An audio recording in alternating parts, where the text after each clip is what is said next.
새벽에 잠깐 잠들었는데 방송을 하더라고. 뛰어나가 봤더니 급뚝이 무너져가지고. 여자분이 남편과 함께 수문을 개방하는 도중에 지금 실족된 것으로 추정하고 있습니다.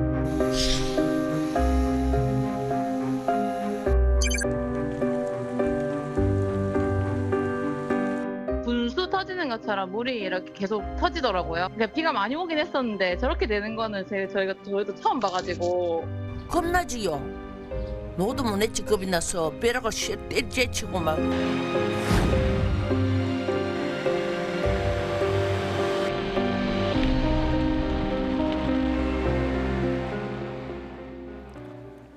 비구름이 본격적으로 유입되면서 수도권에는 많은 비가 내리고 있습니다. 현재 장마 전선의 이동 상황 또 피해 예방 요령을 자세히 알아보겠습니다. SBS 기상 전문 기자를 지낸 공항진 기상청 자문위원 나와 있습니다. 네, 공 기자님 어서 오세요. 네, 안녕하세요. 네, 오랜만에 뵙습니다. 네.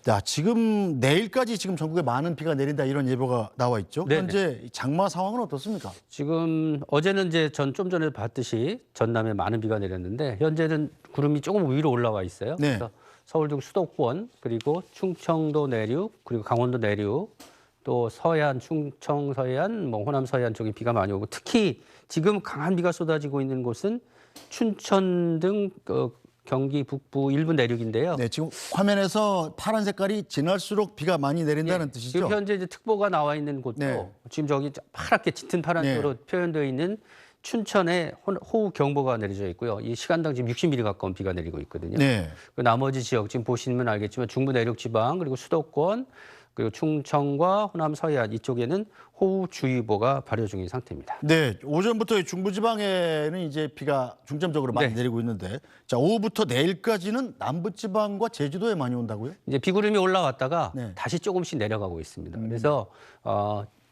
오늘 밤에는 주로 중부지방 그리고 수도권에 많은 비가 내릴 것으로 예상이 되고 있고요. 그리고 내일 낮까지는 남부지방에 지금 이제 그림에서 보듯이 장마 전선, 보통 정체 전선이라고 한 곳에 오래 머물러 있기 때문에 정체 전선이라고 하는데 전선대가 천천히 내려가고 있는 걸 볼 수 있잖아요. 그래서 30일은 주로 남부지방 영향을 주고 모레쯤 되면은 이제 제주도만 비가 오고요.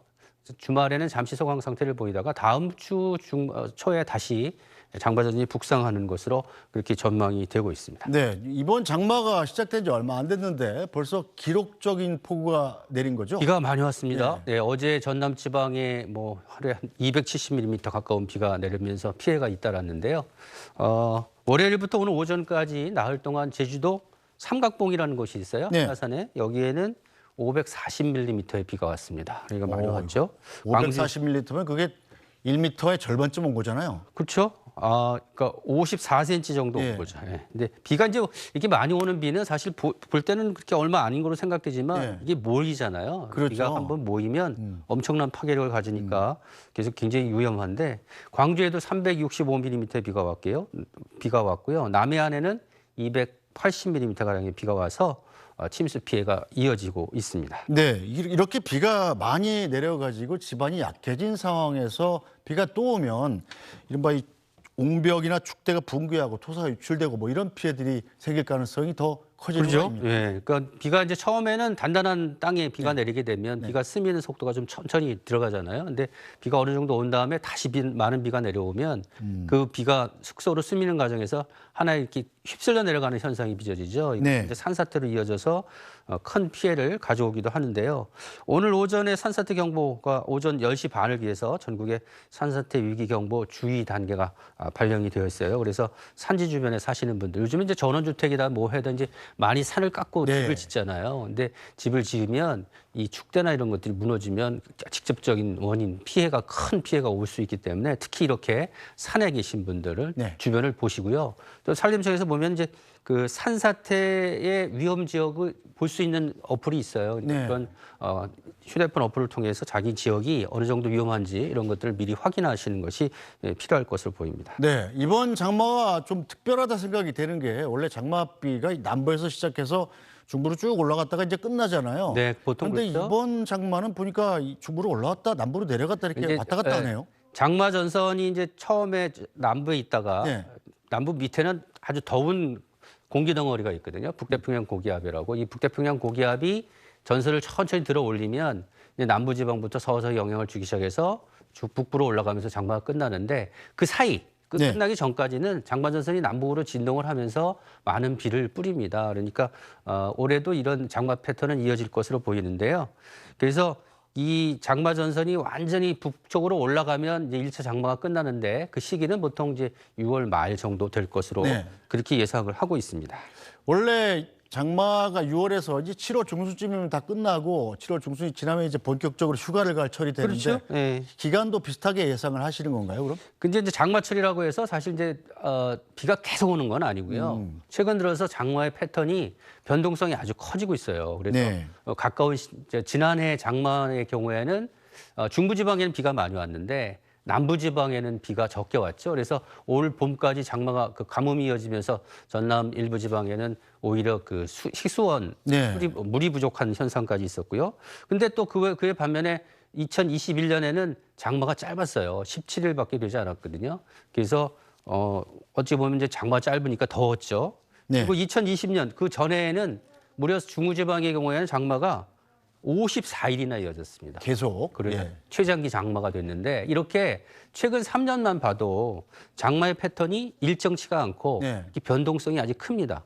그러니까 비가 올 때는 아주 강하게 쏟아지다가 비가 온 뒤에는 또 어제 지금 서울 어제요 그제 이틀 동안 좀 비가 소강 상태 보였잖아요. 네. 이런 식으로 장마 기간 내내 비가 오다가 안 오다. 올 때는 아주 폭우가 쏟아지고 이렇게 형태로 이어질 가능성이 높습니다. 그러니까 가장 중요한 거는 사실은 이렇게 장마철이 시작이 되면 비단 장마가 이제 6월 말에 끝나고 뭐 바로 폭염이 시작된다고는 생각하지만 8월에도 비가 요즘 많이 오고 있거든요. 그렇죠. 그러니까 요즘 학계에서는 장마를 굳이 장마라고 할 필요가 있느냐. 왜냐하면 8월에도 비가 오니까 여름 전체를 하나의 우기로 보자. 뭐 이런 얘기가 나오고 있거든요. 실제로 강수량을 보면은 7월에 비 온 양하고 8월에 비 온 양하고 비슷합니다. 네. 그래서 2차 장마라고도 표현을 하는데 그래서 8월에도 이렇게 비가 이어지는데 7월과 8월의 비 중에 우리가 아주 조심해야 될 것은 좀 전에도 앵커도 말씀하셨듯이 한꺼번에 쏟아지는 비, 폭우처럼 특히 밤에 비가 자주 오거든요. 네, 그렇죠. 그래서 밤에 오면은 피할 시간이나 이런 것들이 좀 부족하잖아요. 그래서 네. 피해를 남기기 때문에 대비를 좀 하시는 것이 좋을 것 같습니다. 일단 뭐 올 장마가 예년과 비슷한 형태로 이어진다면 6월 말쯤에는 일단 1차 장마가 끝날 것으로 그렇게는 전망을 하고 있습니다. 네, 일단 비 피해 취약한 지역에 사시는 분들은 이렇게 비가 막 쏟아지면 불안하잖아요. 그렇죠. 예. 자, 비가 쏟아진다는 소식을 들었을 때 그럼 어떤 정보를 어떻게 얻어야 되는지 좀 가르쳐 주시죠. 일단은 비가 언제 어디서 얼마나 현재 얼마나 비가 오는지를 보는 게 좋고요. 네. 좀 전에 말씀드렸듯이 장마 때는 변동성이 커지기 때문에 사실 어제 예보가 중요한 게 아니고요.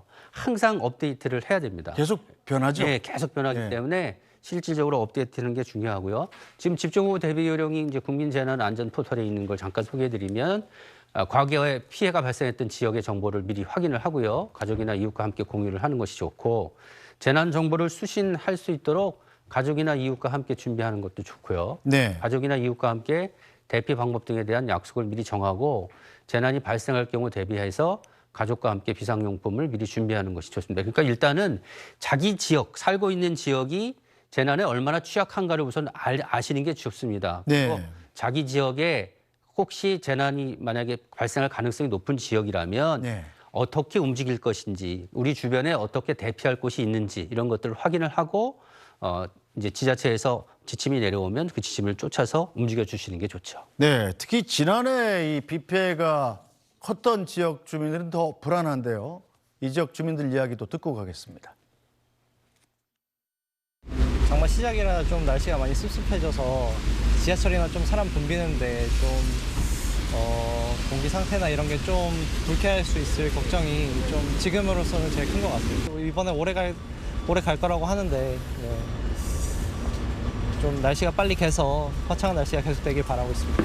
이번 여름에 비가 오랫동안 온다는 거는 들었는데 그래서 뭐 옷도 많이 장만을 해야 될 것 같고 비옷이라든지 아니면은 뭐 장화라든지 그런 거 준비해야겠다는 생각을 했어요. 일단은 빗길에 운전을 하고 하는 경우가 많으니까 좀 조심해야겠다 생각이 들어요. 만약에 비가 많이 안 오고 더워진다면 좀 그것도 그거 나름대로 걱정이 되네요. 많이 더울 것 같아서. 네, 많은 분들이 불안해하시는 이유가 바로 지난해에 그렇죠. 비 피해가 엄청나게 컸기 때문이잖아요. 지난해 8월이죠. 네. 서울 특히 강남 쪽에 비가 1시간에 150mm 가까운 비가 네. 왔어요. 150mm 비면 그야말로 하늘에서 그냥 하늘 뚫린 것처럼 그렇죠. 비가 쏟아지는 거고 아마 여러분들 기억을 많이 하실 겁니다. 근데 이것이 이제 작년엔 8월인데 조금 전에도 얘기 드렸듯이 여름철에는 비가 오는 기간이 요즘 들어서 뭐 시기를 가리지 않잖아요. 그리고 특히 7월과 8월은 태풍이 또 올 수 있는 기간이 되거든요. 네. 그러니까 이렇게 비구름이 발달하는 과정에 태풍까지 가세하면 그야말로 물폭탄이 떨어지기 쉽고 그리고 또 물폭탄이 최근 들어서는 지구가 이렇게 점차 더워지니까 더워지면 수증기 양이 늘어납니다. 수증기 네. 양이 늘어나니까 이 많은 수증기들이 취약한 곳에 쏟아지게 되는 거거든요. 그렇죠. 그러니까 이렇게 되면 보통 이제 물이 많을 경우에는 빠지지 못해서 침수가 나는 거거든요. 그러니까 우리가 그걸 잘 빼면 큰 피해가 없겠지만 사실은 우리나라 그 전국적으로 보면 이런 취약한 부분이 많습니다. 네. 그래서 이런 형태가 앞으로도 계속 이어질 것으로 보이니까 이렇게 기록적인 폭우가 올 여름에도 쏟아질 가능성이 충분하다 이렇게 생각하시면 될 것 같습니다. 네, 말씀하신 대로 지난해 8월에 발생한 폭우는 115년 만에 기록적인 폭우였습니다. 당시 서울 반지하 주택들이 침수되고 또 참변을 당한 시민들도 속출했습니다. 당시 영상 보고 가겠습니다. 한 시민이 몸을 가누지 못한 채 빗물에 휩쓸려 한참을 떠내려갑니다. 차량들은 오도 가도 못합니다. 도로 곳곳이 버려진 차량으로 가득합니다. 어제 하루에만 400mm가 넘는 기록적 폭우가 쏟아진 서울 동작구 신대방동 일대입니다. 어젯밤 서울 대치동 일대. 책가방을 맨 학생 여럿이 휴대전화로 불빛을 켠 채 무릎 높이까지 차오른 물길을 간신히 헤쳐나갑니다. 날이 밝고 빗물이 빠지자 밤새 물에 잠겼던 차량들이 도로 위로 모습을 드러냈는데 어젯밤에 긴박했던 상황을 보여주듯 일대 도로는 아수라장이 됐습니다. 하룻밤 폭우에 인명피해도 속출했습니다. 어제 저녁엔 서울 동작구에서 쓰러진 가로수를 정비하던 60대 구청 직원이 감전으로 숨졌고 서울 관악구 신림동 반지하 집에선 일가족 3명이 침수로 숨진 채 발견됐습니다.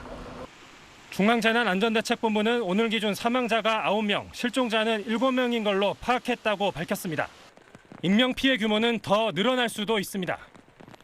이재민은 서울과 인천, 경기 일대를 비롯해 전국에서 441명이 발생했고 일시적으로 대피한 인원이 수백 명으로 추산되는 만큼 피해 규모는 커질 것으로 보입니다. 네, 고광진 의원님. 네. 이 영상에서 보셨듯이 저 영상이 나오는 물에 잠긴 지역이 바로 산골도 아니고 서울 한복판이라는 그렇죠. 게 굉장히 큰 충격을 줬었잖아요. 물이 빠져나갈 그 틈이 없었던 거죠. 그래서 네. 차오르는 바람에 특히 저지대에서는 잠긴 건데 일단 저런 걸 소통할 수 있는 이제 장기적인 어떤 계획들이 필요하겠죠. 근데 이제 그 기상청에서 밝힌 것 중에 올 장마에 대한 전망을 해보려고 하니까 네. 전 세계 11개 나라에 471개 자료를 분석을 했어요. 네. 분석을 했더니 올 장마 기간에 강수량이 많을 가능성이 39에서 47% 정도로 네. 나왔거든요. 그러니까 올해는 비가 다른 해보다 더 많이 올 가능성이 있고 특히 남부지방의 경우에 작년에 이제 남부지방에 비가 많이 안 왔는데 올해는 남부지방에 7월 상순에서 8월 중순까지 강수량이 늘 것이다. 그 원인은 지금 엘니뇨라고 그래서 이제 태평양 중부, 적도 부근 태평양 중앙 부분이 이제 뜨거워지는 현상이 네. 나타나는 거거든요. 그 전에는 차가워서 라니냐가 3년 이어졌는데 이 엘니뇨가 이어지면 그 해수 바다의 더운 부분이 좀 변화가 생깁니다. 이렇게 이동을 하니까 그 이동에 따라서 전체적으로 지구촌 곳곳이 영향을 받는 것이거든요. 근데 이제 보통 엘니뇨가 오면 우리나라 남부에 비가 올 가능성이 조금 더 높아지니까 아무튼 8월 중순까지는 이런 갑작스러운 폭우를 대비를 하시고 8월 이후엔 또 태풍이 오니까 올 여름 이것 여러 가지를 고려해봐도 집중호우가 많을 것으로 예상이 됩니다. 그러니까 네. 철저한 대비가 필요합니다. 저렇게 국지적으로 좁은 지역에 갑자기 호우가 내리면 가장 취약한 게 사실은 반지하 주택 아닙니까? 지난해 그렇겠죠. 참사도 있었고요. 네. 지금 그런데 물방위판이라든지 뭐 이런 대비 시설은 제대로 갖춰지지 않은 걸로 나오고 있어요. 어떻게 해야 그러게요. 됩니까, 이건? 지금 뭐 주택의 물막이판 설치율이 뭐 40%에도 못 미치는 것으로 이제 확인이 됐다는 기사도 있는데요. 근데 이렇게 물론 이제 한꺼번에 공사가 몰리다 보니까 네. 조금 늦춰지는 경향은 있겠지만 이런 안전에 대한 대비는 철저히 해야 되는 게 중요하겠고요.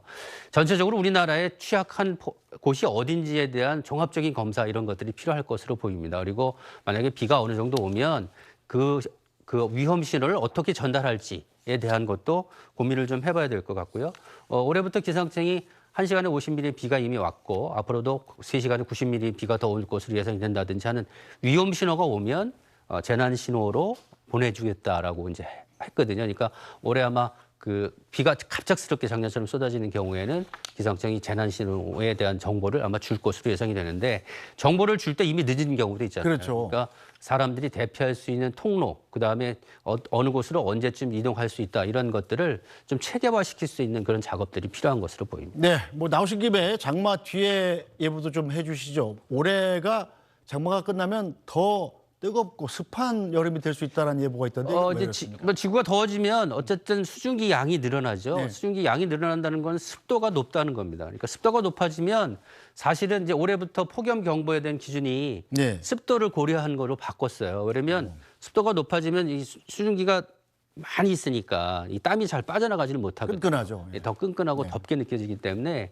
폭염에 대한 대비도 하셔야 될 것으로 보이는데 어제 서울에 첫 열대가 나타났어요. 네. 잠시 장마가 주춤한 사이에 이제 어제 지난해보다는 이틀 정도 늦은 건데 이렇게 장마가 소강 상태에 들면 바로 폭염이 이어지는. 그러니까 말하자면 우리 그 기후가 평균이 없고요. 네. 위아래 극단으로 치닫는 현상들이 최근 들어서 이어지고 있거든요. 그러니까 장마철에 폭염까지 걱정해야 되는 그런 형태인데 물론 6월 말에 이제 1차 장마가 끝나고 2차 장마가 이제 8월에 있겠지만 그 사이사이에는 예년 못지 않은 그런 폭염이 이어질 것으로 보입니다. 그러니까 더위에도 대비를 하시는 것이 좋겠습니다. 네, 여러모로 이 올여름 준비해야 될 게 많겠군요. 자, 오늘 말씀 여기까지 듣겠습니다. 공항진 기상청 자문위원이었습니다. 고맙습니다.